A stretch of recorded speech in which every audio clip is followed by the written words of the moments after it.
¿Serías capaz de firmar un contrato que te quita la libertad a cambio del amor de tu vida? ¿Y hasta dónde aguantarías humillarte con tal de no quedarte solo después de haber entregado el anillo? Bienvenidos a Reddit Plus. Y hoy les traigo una historia que va a sacudir a cualquiera que alguna vez haya confundido el control con el compromiso. Este hombre entregó años de su vida al hospital. Pacientes, guardias interminables, sacrificó fines de semana y cumpleaños pensando que al final lo esperaba alguien que lo valorara.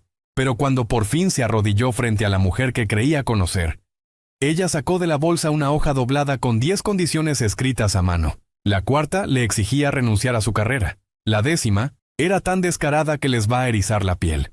Lo que él hizo en los siguientes 30 segundos cambió todo. Toma tu bebida, abróchate el cinturón, que el viaje está por comenzar. La hoja temblaba entre mis dedos, pero no era yo el que temblaba. Era el papel, porque mis manos, extrañamente, estaban firmes, como si el cuerpo supiera algo que mi cabeza todavía se resistía a aceptar. Frente a mí, Liliana me miraba con esa sonrisa que siempre me había parecido tierna, y que en ese momento, bajo la luz amarilla de una banca en un jardín de Montpellier, se veía como la sonrisa de alguien que acaba de cerrar un negocio. El anillo todavía brillaba en su dedo anular. Llevaba ahí menos de 4 minutos, y yo ya estaba pensando en cómo quitárselo. Déjenme regresar un poco porque si empiezo por el final nadie me va a creer. Mi nombre no importa tanto como la rutina que tenía antes de conocerla. Residente de 3er año en el Hospital Juárez en la Ciudad de México. 30 años recién cumplidos, ojeras permanentes, y un café de Oxxo que ya era prácticamente parte de mi sistema circulatorio. Había días en que salía del hospital y no sabía si era martes o sábado, si había amanecido o si estaba anocheciendo. Mi mamá, allá en Pachuca, me marcaba 2 veces por semana nada más para escuchar que seguía vivo. «Mijo, come», me decía, como si fuera la única instrucción médica que yo necesitaba, y luego se quedaba en silencio del otro lado, respirando, como si supiera que yo no iba a obedecer, pero quisiera dejarlo claro de todos modos. La medicina era todo, pero también era un vacío, porque llegaba a mi departamento en la Roma Sur, de esos departamentos chiquitos con la cocina pegada a la sala, me quitaba la bata, la colgaba en el mismo gancho de siempre, y la cama estaba vacía. Abría el refri y solo encontraba media botella de agua mineral y un tupper con comida de mi mamá, que ya llevaba 3 semanas ahí. Uno a los 30 empieza a preguntarse para qué tanto, para quién tanto. ¿Qué sentido tiene salvar vidas si uno mismo se siente como un fantasma caminando por los pasillos del propio departamento? Esa pregunta me perseguía sobre todo las noches de guardia, cuando terminaba de atender a una familia destrozada por una mala noticia y regresaba al cuarto de residentes a comer una torta fría sin hablar con nadie. La conocí en un viaje a Real de 14. Había logrado juntar 5 días seguidos de descanso, algo que en mi mundo es casi un milagro, y me fui solo, sin plan, sin reservación. Quería oler algo que no fuera desinfectante. Ella iba en el mismo tour al pueblo fantasma. 28 años, diseñadora de interiores, de Guadalajara pero viviendo en Polanco hacía 3 años. Empezamos a platicar porque el guía era insoportable y nos reímos de lo mismo al mismo tiempo. Esas carcajadas que salen sin permiso. Liliana tenía una forma de hablar que me hipnotizó desde el primer día. Directa, sin rodeos, como si cada palabra que soltaba ya la hubiera ensayado frente al espejo. En ese momento yo lo interpreté como seguridad. Hoy sé que era otra cosa. Regresamos a la Ciudad de México y la relación arrancó a 90 kilómetros por hora. Cenas en la Condesa, escapadas a Valle de Bravo, tardes en las que ella se aparecía en la sala de residentes con comida de la casa de Toño, porque sabía que no había comido nada. Mis compañeros me molestaban. Ya cayó el doctor, ya cayó. Yo me reía. Pensaba que estaba cayendo en algo bueno. Mi mejor amigo, Rodrigo, un anestesiólogo con el que llevaba tragando guardias desde la universidad, fue el único que me jaló del brazo una noche en una cantina de la Doctores. «Güey, no mames. 11 meses. Apenas la estás conociendo. No le des el anillo todavía». Le contesté que él no entendía, que cuando uno sabe, sabe. Me terminé la cerveza convencido de que yo tenía la razón. Qué ingenuo fui. La pedida la planeé durante 3 semanas.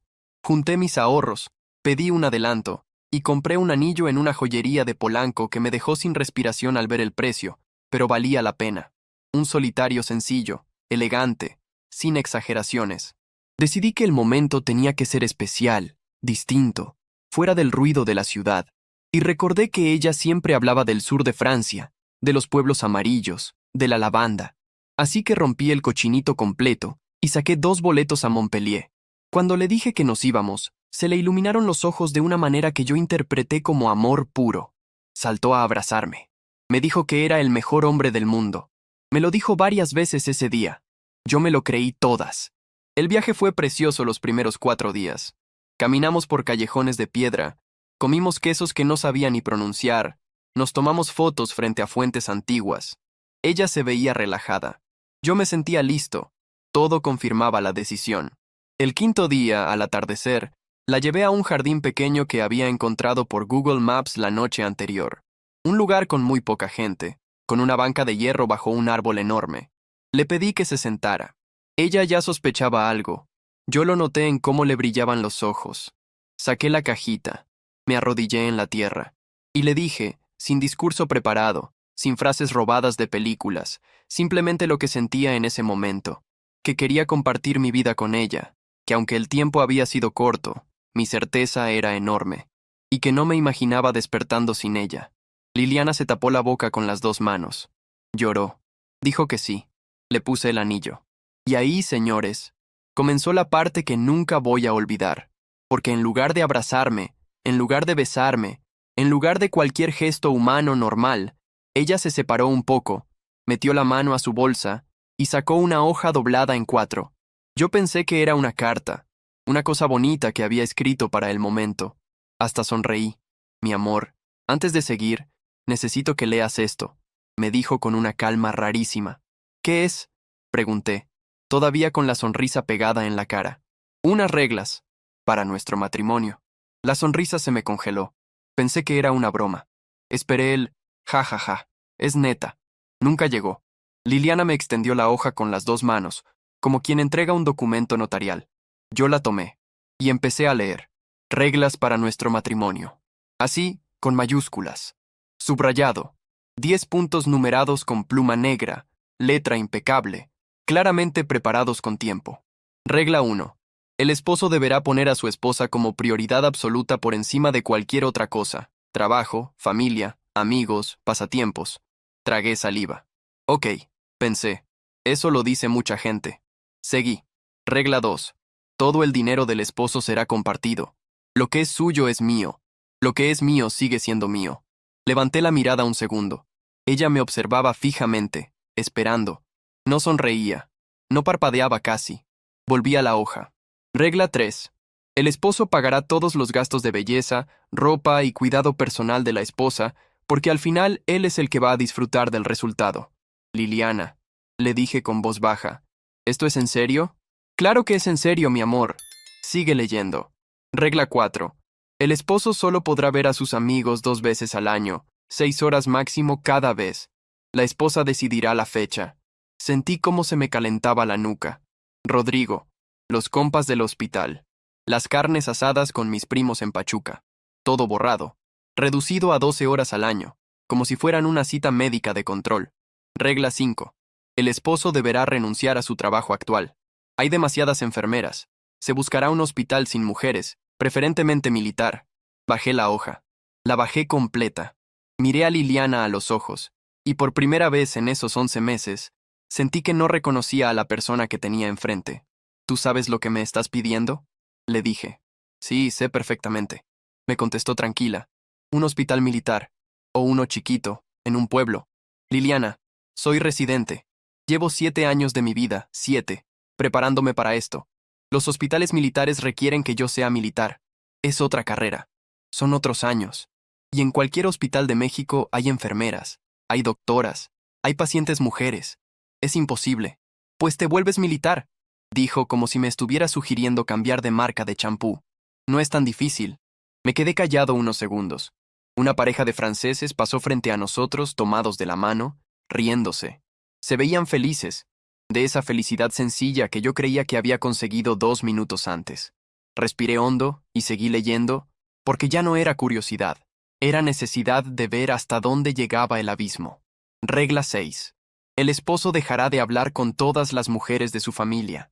Solo podrá hablar con su madre, bajo supervisión de la esposa. Liliana, tengo 3 primas con las que crecí. Tengo 2 tías que prácticamente me criaron cuando mi mamá trabajaba doble turno. ¿Me estás diciendo que las borre?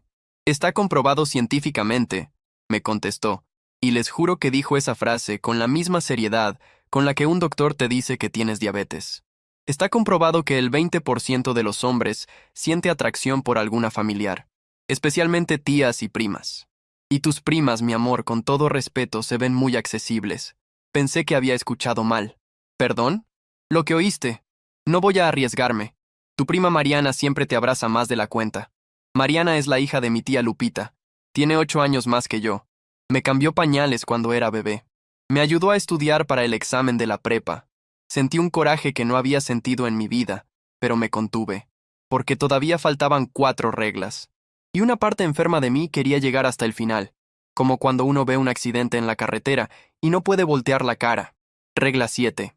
Las relaciones íntimas ocurrirán únicamente cuando la esposa decida que el esposo se las ha ganado. En caso de incumplimiento de alguna regla, el castigo será de 1 semana a 1 mes sin intimidad, dependiendo de la gravedad. Solté una risa. No pude evitarlo. Una risa corta, amarga, de puro asombro. ¿Esto es un sistema de puntos, Liliana?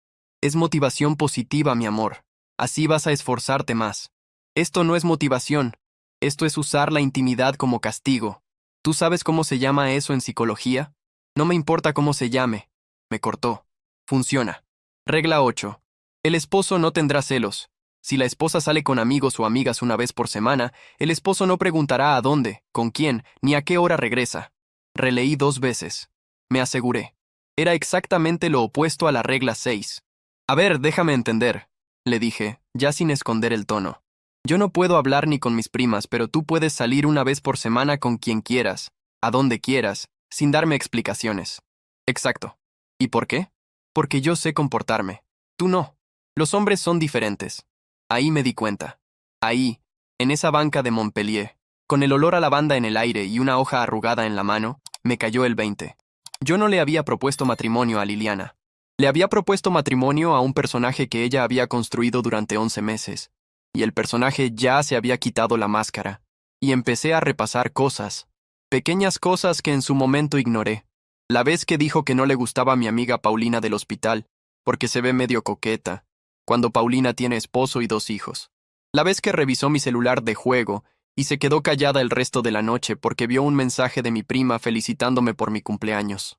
La vez que sugirió que mejor no fuera a la posada del hospital, porque seguro iba a haber alcohol y ya sabes cómo son esas cosas. En el momento, cada una de esas señales las interpreté como amor, como preocupación, como interés. Ahora, con la hoja en la mano, las veía como lo que eran, ensayos. Pequeños ensayos de un guión más grande que yo no había visto completo hasta ese instante. Pero todavía faltaba el final. Y el final fue el que me hizo moverme. Regla 9. En caso de que el esposo desee terminar el matrimonio, deberá entregar el 100% de sus bienes a la esposa como indemnización por el tiempo invertido. Liliana, esto es ilegal. Es un acuerdo entre nosotros, mi amor. No tiene que ser legal, tiene que ser moral. Estás poniéndome una cadena con candado para que no pueda salir. Estoy asegurándome de que pienses muy bien antes de hacer una tontería. Regla 10. La última. La esposa tendrá derecho a una noche de libertad total una vez al año, sin explicaciones, sin preguntas, sin consecuencias. Leí esa frase 3 veces. Levanté la vista muy despacio. Liliana estaba tranquila, con las manos cruzadas sobre el regazo, como una niña de escuela esperando la calificación. ¿Una noche de libertad total?, le pregunté, y mi voz salió rara, como si alguien más estuviera hablando por mí. Ajá, una vez al año, para que no me aburra, para mantener viva la emoción. ¿Y yo? Tú no necesitas eso, mi amor. Tú tienes otras formas de distraerte. Hubo un silencio larguísimo, tan largo que escuché el canto de una cigarra en un árbol cercano, tan largo que vi pasar a 3 personas distintas por el camino de piedra. Y en ese silencio, algo dentro de mí, algo que había estado dormido durante 11 meses, por fin despertó. No fue rabia, fue claridad. Fue como cuando le das a un paciente el diagnóstico correcto después de semanas buscando. Todo hace clic. Todas las señales que había ignorado, todos los comentarios raros de Rodrigo, todas las veces que Liliana había hecho bromas de broma sobre mis primas, Todas las noches que me había preguntado por qué me sentía tan agotado después de verla, todo cobró sentido en ese instante. Sin decir una palabra, doblé la hoja en 4. La metí en el bolsillo de mi camisa. Liliana sonrió, pensando que era una señal de que iba a aceptar. Le tendí la mano, con la palma hacia arriba. «Dame el anillo». La sonrisa se le borró de golpe. «¿Qué? ¿El anillo? Dámelo.